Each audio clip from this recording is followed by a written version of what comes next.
The next time period is going to be the time period called Post Impressionism. So, post is another way of saying after.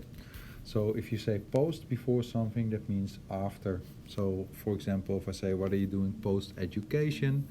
Then I'm asking you, what are you going to do after your education, right? So, post Impressionism is the time period after Impressionism, and you can see it's only a very short time period. It's only about 10 years, right? And we can consider this, or we do consider this, the beginning of modern art, right? Now, the beginning of modern art because of the following reasons, right? If you look at these two paintings over here, then these two paintings are both paintings of landscapes. Now, they are both painted by exactly the same person, right? Now, the painting on the left is an Impressionism or Impressionistic painting, and it's quite a nice painting, right? The one on the right hand side is painted by the same guy, and it's painted later, it's painted after, right? So, why would somebody paint like they do on the left hand side and then decide to change their style into a painting on the right hand side, right? So, what's the difference between those two things? Well, the difference lie in a couple of different things.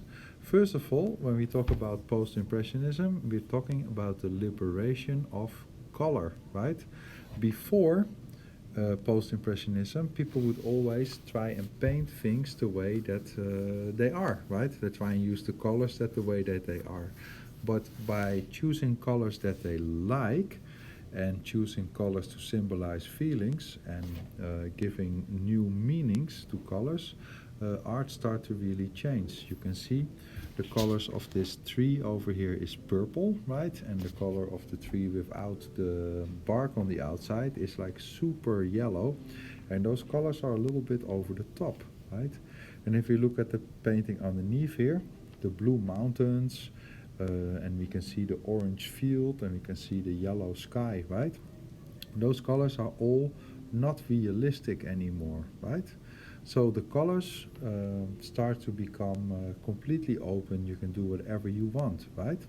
Now, another thing that they change is they change shapes, right? So no longer do they make things look super realistic.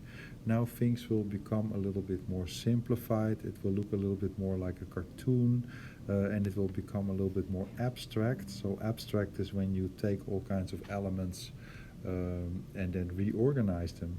You can see the painting on the bottom, it's a face, but it's not an anatomically correct face, right? You can see all the elements that make a face or a hand, but it's all slightly in the wrong position, right? And another thing they do is they use outlines, right? So they use like black lines, for example, on the outside of this simplified Jesus, right?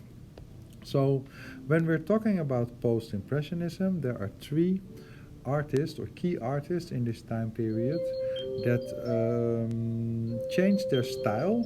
They have a lot of things in common, but there also are differences between them, and they will be responsible for creating new types of art, right?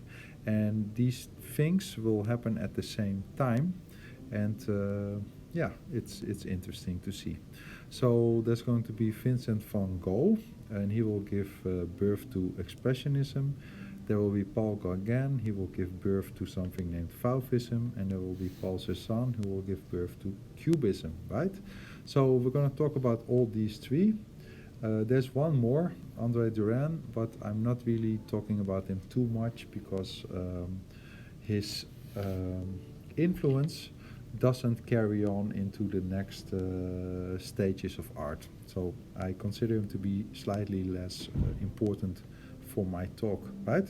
So Vincent van Gogh, or actually his real name is Van Gogh, because he is Dutch, comes from the same country as I do, and that's how we pronounce his last name, Van Gogh. but of course that sounds like you have something in your throat that you want to spit out, so that doesn't sound very fancy. So people like to call him Vincent van Gogh, right? So Vincent van Gogh starts, when he starts painting, he's an impressionistic painter, right? And these are some of his paintings. And I know what you're thinking right now. It's like, well, like, why are the people not having fun in the city? Then I say, well, in this same time period that the people are very far ahead in their cities and their wonderful lives, the people in my country, the country of Holland, are mainly still just wearing traditional clothes. They are farming and they are fishing, right? So I can recognize this as a typical Dutch scene because it's like my heritage. So I know these black ladies over here in the black clothes, they wear these like little white caps on their head. That's the way people traditionally used to wear clothes. My grandmother still had clothes like that too, that she sometimes wore. But they are clearly impressionistic paintings, and they represent the temperature of my country, the Netherlands, really well, right? So here you can see these are impressionistic paintings made by Vincent van Gogh. So he's a very good painter. Look, very beautiful paintings. I love them, right? But then he starts to paint something like this, right? And this is sort of in between, right? This is starting to become a little bit towards his style, which is going to be called Expressionism. But in the post-impressionistic time period, he starts to experiment. And this is one of his first experimental paintings, and you can see it's a mix. When you look at the water, that still looks a little bit impressionistic, but then when you look at the boats, you can see he starts to boost the colors, right? The colors no longer look realistic. He starts to choose the colors that he wants. Now, you can see on the outside of these sailboats over here, there's orange lines, for example, right? Most of his artwork is is full of complementary color contrast, because complementary color contrast really make the colors so much more vibrant, right? When I went to visit my family in the Christmas holiday, I went to a museum in Holland where they have the largest collection of his paintings in the world, and I had a lot of fun looking at them. They had a lot of his old work where he's still an impressionistic painter, and they also had a lot of his new work, and it's a lot of fun. But what is what you'll immediately notice when you go and see his paintings in real life is that the complementary color contrast make it look so bright. It's almost like there's like a light behind the painting shining at you. It's quite marvelous. So this one is full of blue and orange, right, everywhere next to each other, which makes it like super bright. Okay, so he uses color to express how he feels about a subject matter, right? And by choosing the colors that he wants and by expressing his emotions with colors, that's why we are going to call his type of art later on Expressionism art, right? Super nice. I really like his paintings. The colors are marvelous, right? And full of complementary color contrast. So we have the red and the green in the pool table one, see?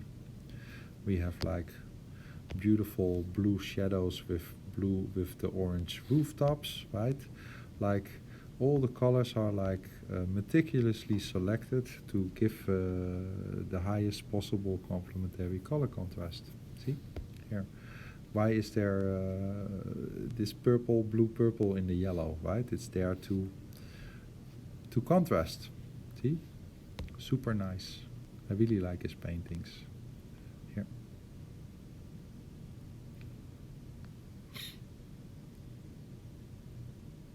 So nice. So he is an expressionistic painting. Okay. Now, if you are planning on coming to Canada, then if you want to talk with any Canadian about art, then they will always refer to the group of 7. And the group of 7 is a group of 7 Canadian painters that, well, you can take a look over here. You can count Franklin, Lauren, 1, 2, 3, 4, 5, 6. There's actually 8, but originally there is 7. And then later on, they also added one more person, an honorary member, a native Canadian woman, who, yeah, is also a famous artist. And then she became a member, even though originally she wasn't, right? Okay. So the group of seven is highly inspired by this new post-impressionistic type of art. And in the beginning, they paint a lot of expressionism style, post-impressionism style paintings, mainly of the city. And you can see this is like the city of Toronto, and you can see it's also full of complementary color contrast, which makes the colors really nice. But then they decide that they have to paint things that Europe doesn't have to offer. So what they do is they go into the Canadian wilderness, and they paint Canadian landscapes. And they do this with great effectivity. And they also are usually full of complementary color contrast, and they're full of simplifying of shapes and forms. And these paintings are really, really beautiful. If you go to the ROM in Toronto, you get to see them, and they're super nice too. They're also built up full of interesting colors and things, right? Love them. Okay, so Vincent van Gogh basically uses all these colors to express his emotions. Then people say, hey, that is so cool. We no longer need to paint the colors that we see. We can just paint the colors that we like, right? And these people come after him. We have, for example, Munch, Schiele, Klimt, Franz Marc. They all use or work in a similar way, right? We have some blue horses over here. The Scream is a famous painting. So lots and lots of interesting paintings made after him, right? I went to a show about Gustav Klimt, also in the holiday. It was super nice. Very interesting, beautiful paintings. Cool. Okay. So that sums up Expressionism. So Post-Impressionism, ladies and gentlemen, is just a short time period where three people, four actually, but three I'm going to talk about, try to reinvent painting, right? So they say, okay, no more need to paint things realistically. We can make things a lot simpler, and we can start to just use whatever color we want. Why not? It's nice, it's new, it's interesting, right? And that is what happens. And then there's three main people, and I talked about the first one right now. Okay, thank you very